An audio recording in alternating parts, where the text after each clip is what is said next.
Derivatives जानेंगे। NCERT class 12 mathematics exercise 5.3 का है। तो यहाँ पर सबसे पहले हम ये समझते हैं कि इम्प्लिसिट फंक्शन किसे कहते हैं। तो ऐसे फंक्शन जिसमें x और y दोनों आपस में क्या हो, मिक्स्ड हो। ऐसा ना हो कि कोई फंक्शन का लेफ्ट पार्ट केवल x है और राइट पार्ट केवल y है, ऐसा ना हो। दोनों पार्ट आपस में मिले हुए हों, मिक्स फॉर्म में हों, ऐसे फंक्शंस को हम इम्प्लिसिट फंक्शन बोलते हैं। तो इम्प्लिसिट फंक्शन का डेरिवेटिव ये होता है कि गिवन फंक्शन को विद रिस्पेक्ट टू x हम डेरिवेट करते हैं और फिर जो भी डिवाइड बाय dx है उसको वन साइड में कलेक्ट कर लेते हैं और बाकी टर्म को दूसरे साइड में कलेक्ट कर लेते हैं और वही हमारे डिवाइड बाय dx की वैल्यू आ जाती है, वही हमारा आंसर हो जाता है। जैसे कि एग्जांपल में एक सिंपल क्वेश्चन मैंने लिया है, क्वेश्चन नंबर फर्स्ट। यहाँ लिखा है 2x + 3y that is equal to sin x। अब इसको अगर हम with respect to x derivate करेंगे तो 2 × x का x के रिस्पेक्ट में डेरिवेट करेंगे तो हो जाएगा +3 और y का x के रिस्पेक्ट में डेरिवेट करेंगे divide by dx that is equal to sin x का होता है cos x और फिर से x का करेंगे तो 1 हो जाएगा, 1 से मल्टीप्लाई करने पर ही रहेगा। तो अब बच्चों यहाँ पर 3 dy by dx को इधर होल्ड कर लेते हैं, इस नंबर को उधर भेज देते हैं। ये क्या हो जाएगा cos x - 2 और 3 को उधर भेज देते हैं तो इधर अकेला केवल डिवाइड बाय dx बचेगा। यहाँ क्या आ जाएगा cos x - 2 डिवाइडेड बाय 3। यही हमारा रिजल्ट है, यही हमारा क्या है, यही हमारा आंसर है। ये बहुत बेसिक फिलहाल क्वेश्चन था, लेकिन इसमें और भी आगे क्वेश्चन आपको मिलेंगे, ये थोड़ा डिफिकल्ट। अब स्टूडेंट हम लोग अनदर क्वेश्चन लेते हैं। क्वेश्चन नंबर 2 जो है बहुत इजी है, सिमिलर है, इसलिए इसको नहीं सॉल्व करते। नेक्स्ट क्वेश्चन हम लोग देखते हैं, क्वेश्चन नंबर 3। ये भी फिलहाल आसान ही है, इसको देखते हैं हम लोग। ax + by का square that is equal to cos y।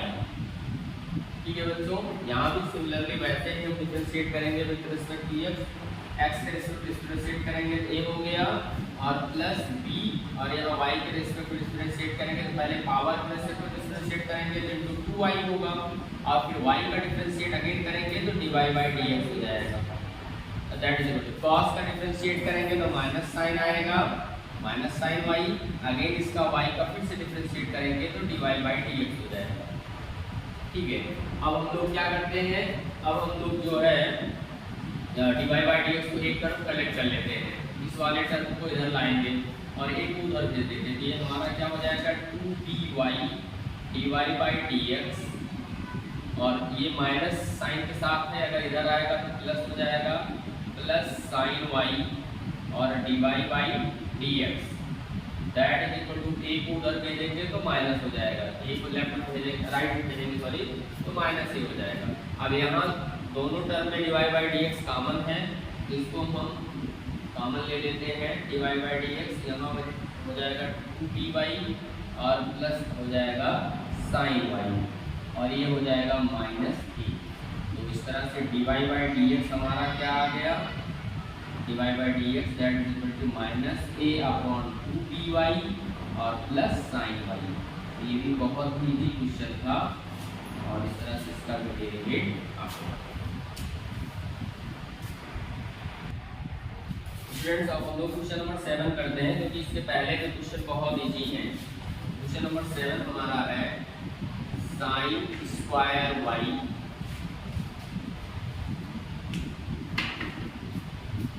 Plus cos xy that is equal to pi, that is equal to pi. इसको डिफरेंशिएट करते हैं विद रिस्पेक्ट टू x। तो सबसे पहले हमने आपको बताया है कि ये कैसे फंक्शन है, कंपोजिट फंक्शन है। तो कंपोजिट फंक्शन में सबसे आउटर मोस्ट फंक्शन को सबसे पहले उसके रिस्पेक्ट होगा, फिर उसके इनर में जितने लेयर्स बनेंगे सबको डिफरेंशिएट करेंगे बाय बाय। तो सबसे पहले हम इसको पावर फंक्शन के रिस्पेक्ट करेंगे, पावर आगे आगे मल्टीप्लाई होगा और पावर के एक कम हो जाएगा, तो sin y हो गया। फिर साइन के रिस्पेक्ट करेंगे तो इसका cos y हो गया, फिर y के रिस्पेक्ट करेंगे तो dy by dx हो गया। ठीक है दोस्तों, प्लस cos का करेंगे तो cos का क्या होता है माइनस साइन एक्स वाई हो गया, ठीक है। अब इसके बाद अब एक्स वाई का करेंगे तो यहाँ प्रोडक्ट रूल काम आएगा। क्या आएगा? Product rule. तो पहले फर्स्ट इंटू सेकेंड का डेरिवेटिव यानी कि dy by D x plus second यानी कि y इंटू फर्स्ट यानी x का डेरिवेटिव 1 हो जाएगा और 1 से मल्टीप्लाई करने पर सेम वैल्यू रहती है। That is equal to pi constant माना जाएगा, इसलिए इसका 0 हो जाएगा, ठीक है। अब हम लोग क्या करते हैं, पहले इसको सिंपलीफाई करते हैं। यहाँ ध्यान दीजिएगा बच्चों, यहाँ पर क्या है 2 sin y cos y को हम sin 2y लिख सकते हैं। क्या लिख सकते हैं? sin 2y into dy by D x, और यहाँ प्लस इंटू माइनस या माइनस साइन एक्स वाई से अंदर में मल्टीप्लाई कर देते हैं, तो minus x sine x y d y by D x और minus into plus minus y sine x y that is equal to 0, that is equal to 0।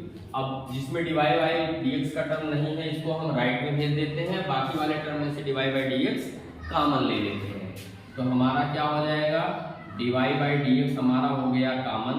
यहाँ क्या बचा? यहाँ बचा साइन 2y और minus x sine x Y, और इस वाले टर्म को उधर भेज देंगे तो that is equal to y sine x Y, और फिर डिवाइड बाई डी एक्स का जो कोफिशिएंट है उसको राइट में भेजेंगे तो डिवाइड हो जाएगा उससे।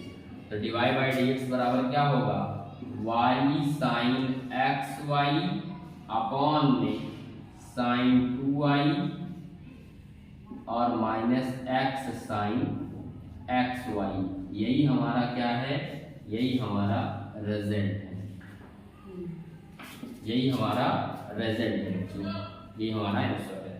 तो बहुत ज़्यादा इसमें कोई ट्विस्टिंग नहीं है, सीधा क्वेश्चन है, तो उम्मीद करते हैं समझ में आया होगा आपको।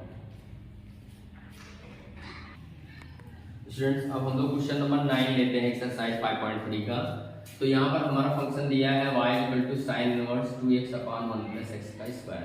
तो बच्चों सबसे पहले इसको हम ट्रायगोनोमेट्री, इनवर्स ट्रायगोनोमेट्री की प्रॉपर्टी का यूज करके पहले सिंप्लीफाई करेंगे, फिर जाके इसको डिफरेंशिएट करेंगे। तो अगर हम ध्यान से देखें तो ये साइन इनवर्स का जो डोमेन है, अगर यहाँ इसको x को tan थीटा मान लें तो ये हमारा sin 2 थीटा का फार्मूला बन जाएगा, और इस तरह से हमारा फंक्शन क्या होगा, इनवर्स फ्री हो जाएगा, ठीक है। तो ऐसा ही हम करते हैं, तो मानते हैं let x is equal to tan theta. तो ऐसी स्थिति में क्या हो जाएगा, implies that theta is equal to क्या हो जाएगा, tan इनवर्स x, ठीक है। तो वैल्यू पुट करते तो y इक्वल टू हो जाएगा साइन इनवर्स, यहाँ हो जाएगा 2 tan थीटा अपॉन में 1 प्लस tan स्क्वायर थीटा, और ये इम्प्लाइज करता है कि y is equal to sine inverse और यहाँ पे साइन 2 थीटा, साइन 2 थीटा, ठीक है। क्योंकि साइन 2 थीटा का tan थीटा में फार्मूला होता है 2 tan theta upon 1 plus tan square theta. आपको पता है दो अपोजिट इनवर्स फंक्शन अगर आपस में लगते हैं तो आपस में कैंसिल हो जाते हैं। ऐसी स्थिति में y क्या हो जाएगा, y बराबर हो जाएगा हमारा 2 थीटा, और ये इम्प्लाइज करता है यहाँ पे कि y is equal to 2 into theta की वैल्यू क्या है, थीटा की वैल्यू tan इनवर्स x है, यहाँ हो जाएगा tan इनवर्स x। अब हमारा फंक्शन सिंपलेस्ट हो गया। अब सीधा हम इसमें फार्मूला यूज करके इसको डिफरेंशिएट कर लेंगे। तो हमारा dy by D X that is equal to 2, और tan इनवर्स x का डिफरेंशिएशन आपको पता है क्या होता है, 1 अपॉन 1 प्लस x का स्क्वायर। तो इस तरह से हमारा रिजल्ट आ गया क्या, dy by D X that is equal to 2 upon 1 plus x का स्क्वायर। तो बच्चों ये क्वेश्चन अगर आप इस तरह से प्रॉपर्टी फार्मूला आपको पता है और पहले सिंप्लीफाई करके फिर डिफरेंशिएट करेंगे बहुत आसानी हो जाएगा। इसी तरह से बच्चों ये क्वेश्चन नंबर 10, 11, 12, 13, 14, 15 सब में हम सबसे पहले सब्स्टिट्यूशन लगाएंगे और फिर आसानी से इसको हम फार्मूले से सिंप्लीफाई करेंगे और फिर डिफरेंशिएट कर सकते हैं। फिलहाल बाकी क्वेश्चंस को कल की क्लास में बताया जाएगा। तो उम्मीद करते हैं आज के क्वेश्चंस आपको अच्छे से समझ में आए होंगे।